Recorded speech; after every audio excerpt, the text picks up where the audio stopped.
जैसे ही बाज नदी के किनारे खाना ढूंढने लगा, अचानक उसे एक मछली दिखाई दी। बाज ने फौरन झपटा मारा और उसे अपनी चोंच में पकड़ लिया। जैसे ही वह उसे निगलने लगा, मछली थोड़ी बड़ी थी और उसके मुंह में फंस गई। न वह अंदर जा रही थी और न बाहर निकल रही थी। बाज बहुत परेशान होकर सोचने लगा, अब क्या करूं? किसी के पास जाता हूं, शायद वह मेरी मदद कर दे। बाज उड़ता हुआ जा रहा था कि उसने नीचे देखा, एक और बाज जमीन पर बैठा है। उसने सोचा, उसके पास जाता हूँ, यह मेरी मदद करेगा। वह नीचे उतरकर उसके पास बैठ गया। दूसरे बाज ने पूछा, भाई क्या हुआ?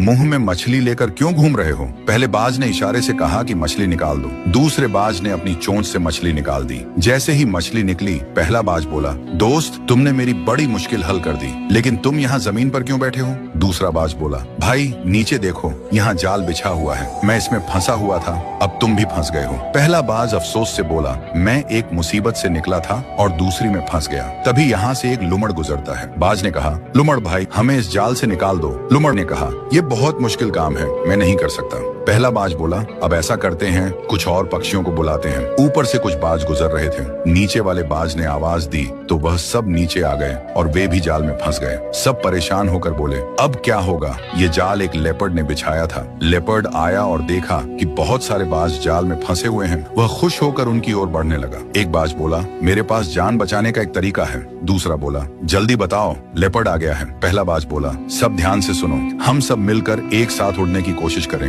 अगर अलग अलग कोशिश की तो नहीं बचेंगे, लेकिन अगर साथ उड़ेंगे तो जाल समेत उड़ जाएंगे। सब ने हिम्मत की और एक साथ पंख फड़फड़ाए। अचानक जाल जमीन से उड़ गया और सब बाज जाल समेत आसमान में उड़ गए। लेपर्ड नीचे खड़ा हैरानी से देखता रह गया। कुछ दूर उड़ने के बाद वे नदी के किनारे उतरे, जहाँ एक छोटा चूहा रहता था जो रस्सी और जाल काटने में माहिर था। बाजों ने उसे आवाज दी, चूहा भाई, हमारी मदद करो, हम जाल में फंसे हुए हैं। चूहे ने कहा, अगर तुम सब शांत बैठे रहो तो मैं ये जाल काट दूंगा, लेकिन आगे से बिना सोचे समझे किसी की आवाज पर नीचे मत आना। सब बाजों ने वादा किया। चूहे ने अपने तेज दांतों से जाल काट दिया। थोड़ी ही देर में सब आजाद हो गए। उन्होंने चूहे का धन्यवाद किया और खुशी खुशी उड़ गए। उस दिन सब ने सीख लिया कि एकता में ताकत होती है और जल्दबाजी नुकसान का कारण बनती है।